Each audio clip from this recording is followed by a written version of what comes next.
नमस्कार दोस्तों, हर्षित द्विवेदी एजुकेशन में आपका स्वागत है। मेरा नाम है विनीत सागर। रीजनली वर्ल्ड हेल्थ ऑर्गेनाइजेशन ने यह बोला है कि वो एक लिस्ट बना रहा है जिसमें कई सारे पैथोजेंस का नाम है, जिसका सबसे ज्यादा पब्लिक हेल्थ रिस्क है और जिसको प्रिवेंट करने के लिए हमारे पास कोई काउंटर मेजर्स अवेलेबल नहीं है, या फिर जिसको प्रिवेंट करने के लिए हमारे पास इनसफिशिएंट काउंटर मेजर्स है। तो इस प्रोसेस में 300 से ज्यादा साइंटिस्ट इन्वॉल्व है दुनिया भर से। और ये साइंटिस्ट क्या कर रहा है, 25 वायरस फैमिलीज एंड बैक्टीरिया के बारे में एविडेंस कलेक्ट कर रहा है दोस्तों, साथ साथ में डिसीज एक्स के बारे में भी। डिसीज एक्स क्या होता है दोस्तों? Disease X refers to an unknown pathogen that can cause the next pandemic. मतलब डिसीज एक्स कौन सा पैथोजन है ये अभी तक डिस्कवर नहीं हुआ है, पर साइंटिस्ट का कहना यह है नेक्स्ट पैंडेमिक डिसीज एक्स से होगा। तो वर्ल्ड हेल्थ ऑर्गेनाइजेशन के हिसाब से एक पैथोजन इंटरनेशनल एपिडेमिक कॉज करने वाला है जिसके बारे में अभी तक किसी को आइडिया नहीं है। तो ये जो रिसर्च एंड डेवलपमेंटल एक्टिविटीज चल रहा है साइंटिस्ट के द्वारा, ये हमें फ्यूचर में गाइड करेंगे उन डिसीजेस के अगेंस्ट वैक्सीन डेवलप करने के लिए, ट्रीटमेंट प्रोसीजर्स तैयार करने के लिए। And currently covid is at the top of priority disease list. तो WHO ने जो प्रियोरिटी डिसीज लिस्ट बनाया है उसमें सबसे टॉप पोजीशन में है कोविड-19। तो नेक्स्ट पैंडेमिक को ट्रैक करने के लिए WHO क्या क्या प्लान्स बना रहा है? WHO release on R&D blueprint, ये global strategy and preparedness plan. तो बेसिकली एक प्रिपेयरनेस प्लान बना रहा है WHO to avert large scale health crisis. कोविड-19 पैंडेमिक में जिस तरीके से लार्ज स्केल हेल्थ क्राइसिस हुआ था, इस तरह एक हेल्थ क्राइसिस आगे नहीं होने के लिए WHO अभी से एक ग्लोबल स्ट्रैटेजी बना रहा है एंड एक प्रिपेयरनेस प्लान बना रहा है। तो ये R&D ब्लूप्रिंट में क्या क्या एक्टिविटीज इंक्लूडेड है? देखिए, WHO ने ऑलरेडी एक लिस्ट बना के रखा हुआ है प्रियोरिटी पैथोजेंस का। तो इन पैथोजेंस के अगेंस्ट वैक्सीन डेवलप करना, टेस्टिंग प्रोसीजर्स डेवलप करना and therapeutics of diseases caused by the listed priority pathogens. Therapeutics मतलब एक ब्रांच ऑफ मेडिसिन है जो एक पर्टिकुलर डिसीज का ट्रीटमेंट से रिलेटेड है। ठीक है, तो बस आप इतना ही समझ लीजिए, WHO ने जो लिस्ट ऑफ प्रियोरिटी पैथोजेंस बना के रखा हुआ है, अगर उन पैथोजेंस की वजह से फ्यूचर में कोई पैंडेमिक होता है तब हमारा प्लान ऑफ एक्शंस क्या क्या होना चाहिए, वो सब कुछ इस R&D ब्लूप्रिंट में इंक्लूडेड है। और इसमें खास बात यह है, इस लिस्ट में डिसीज एक्स को भी इंक्लूड किया हुआ है जिसके बारे में अभी के हिसाब से कोई इंफॉर्मेशन अवेलेबल नहीं है। तो फ्यूचर के लिए एक ब्लूप्रिंट अभी से क्यों बना रहा है WHO? Answer is experience. 2014 में जब एबोला आउटब्रेक हुआ था वेस्ट अफ्रीका में, तब WHO को यह पता चला एक प्री प्रिपेयर्ड ब्लूप्रिंट होना कितनी जरूरी है इस तरह के एंडेमिक के साथ डील करने के लिए। एबोला आउटब्रेक के टाइम पर मेडिकल कम्युनिटी बिल्कुल प्रिपेयर्ड नहीं था डिसीज का रैपिड स्प्रेड को प्रिवेंट करने के लिए। ट्रीटमेंट ड्रग्स अवेलेबल नहीं था, वैक्सीन अवेलेबल नहीं था, ट्रेन्ड हेल्थ केयर प्रोफेशनल्स की अवेलेबिलिटी नहीं था। तो इससे WHO को यह पता चला फ्यूचर में कोई एपिडेमिक को अगर प्रिवेंट करना है तो अभी से हमें प्रिपेयर करना पड़ेगा। तो 2014 में एबोला आउटब्रेक के बाद अगले साल ही मई 2015 में the organisation convened a network of experts to develop the R&D blueprint for action to prevent epidemics. तो ये ब्लूप्रिंट बनाने के लिए दो इंपॉर्टेंट एजेंसीज इन्वॉल्व है। One is Coalition for Epidemic Preparedness Innovations, that is CEPI, and the Global Research Collaboration for Infectious Disease Preparedness, that is GLOPIT-R। ये दोनों agencies का नाम आप ध्यान दीजिएगा, एग्जामिनेशन में पूछ सकते हैं।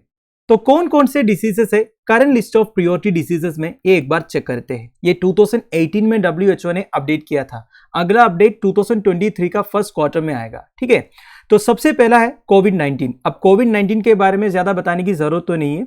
सेकंड है क्रीमियन कोंगो हेमरेजिक फीवर, इसके बारे में देखते हैं दोस्तों। क्रीमियन कोंगो हेमरेजिक फीवर, जिसे CCHF भी बोलते हैं, it causes severe viral haemorrhagic fever outbreaks. Haemorrhage मतलब क्या होता है? हमारा शरीर के अंदर ब्लड वेसल्स डैमेज होने की वजह से जो ब्लीडिंग होता है ना, इंटरनल ब्लीडिंग, इसे हेमरेज बोलते हैं। ठीक है, सो CCHF की वजह से हेमरेजिक फीवर आउटब्रेक्स होते हैं। इसका फैटेलिटी रेट देखिए दोस्तों, अप टू 40% है। और ये वायरस ह्यूमन में ट्रांसमिट होता है टिक्स एंड लाइवस्टॉक एनिमल से। टिक्स मतलब जो छोटे छोटे इंसेक्ट्स होता है, लाइवस्टॉक मतलब जो डोमेस्टिक एनिमल से, फार्म एनिमल से, for example cattle, sheep, goats etcetera. तो इनसे ह्यूमंस में ट्रांसमिट होता है और ह्यूमन टू ह्यूमन ट्रांसमिशन हो सकता है क्लोज कॉन्टैक्ट से, like blood, secretions, organs, bodily fluids etc. And CCHF is endemic in Africa, Balkans, Middle East and Asia and in countries south of the 50th parallel north. 50th parallel north मतलब जो latitude है उसके नीचे जितने countries आता है ना, उधर ये एंडेमिक है. And there is no vaccine available for either people और एनिमल्स. ठीक है, वैक्सीन तो अवेलेबल ही नहीं है, एनिमल्स के लिए भी नहीं है, ह्यूमंस के लिए भी नहीं है.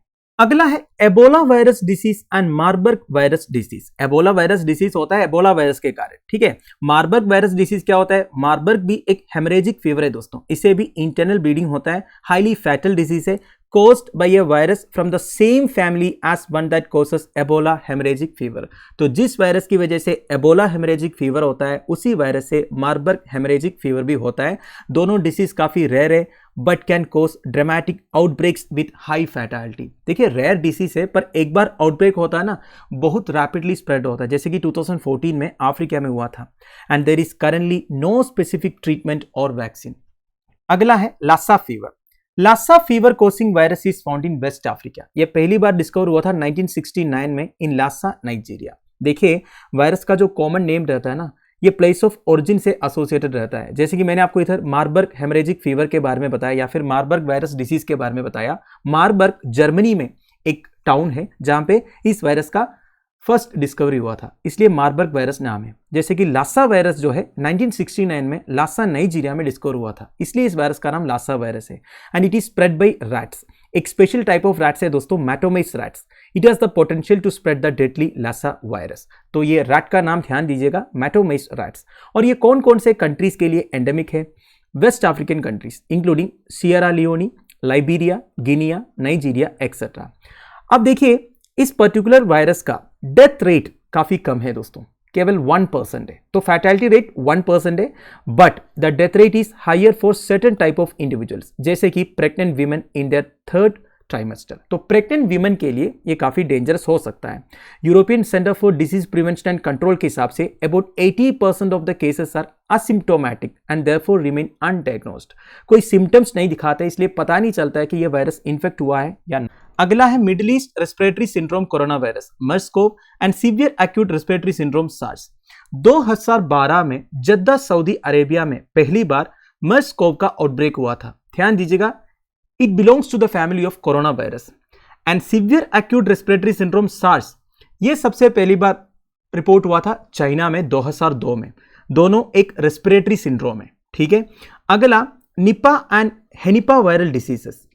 निपा वायरस के बारे में आपने सुना होगा, काफी खतरनाक वायरस है दोस्तों. It's a zoonotic virus, basically animal से ह्यूमंस में ट्रांसमिट होता है. इसका फैटेलिटी रेट काफी ज्यादा है, 40% से लेके 75% तक है.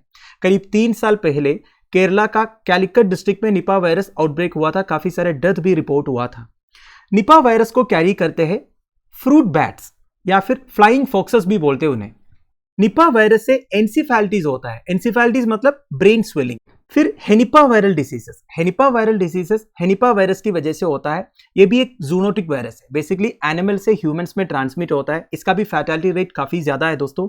और हेनिपा वायरस से होता क्या है? एक तो एंसिफेलिटीज होता है, दूसरा रेस्पिरेटरी प्रॉब्लम्स भी होता है. वैसे Nipah and henipa viral diseases के लिए कोई वैक्सीन अवेलेबल नहीं है. अगला है rift valley fever. Rift valley fever सबसे पहली बार रिपोर्ट हुआ था अफ्रीकन एंड अरेबियन रीजियंस में. ये ह्यूमंस को भी इन्फेक्ट करते हैं, एनिमल्स को भी इन्फेक्ट करते हैं. इसका जो फैटेलिटी रेट है ये करीब 50% है.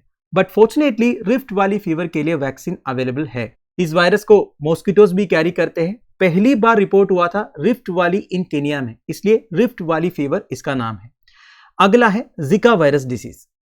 जिका वायरस सबसे पहली बार रिपोर्ट हुआ था Zika forest in Uganda, Africa. 2 species of mosquito इस वायरस को कैरी करते हैं. One is Aedes aegypti, second is Aedes albopictus. ये दोनों स्पीशीज ऑफ मॉस्किटो के बारे में मैंने कल एक वीडियो में आपको बताया. मैंने आपको ये भी बताया था ये जो मॉस्किटोस है ये दिन में काटते हैं, रात को तो काटते ही है पर ये दिन में भी काटते हैं. एंड फाइनली डिसीज एक्स, जिसके बारे में अभी कोई इंफॉर्मेशन हमारे पास अवेलेबल नहीं है, पर साइंटिस्ट का कहना है फ्यूचर पैंडेमिक जो होगा वो डिसीज एक्स की वजह से. तो इतने सारे डिसीजेस है वर्ल्ड हेल्थ ऑर्गेनाइजेशन का current list of priority diseases में. तो दोस्तों दैट्स इट. आई होप आपको वीडियो इंफॉर्मेटिव लगा होगा. Thank you for watching. Bye bye. Have a nice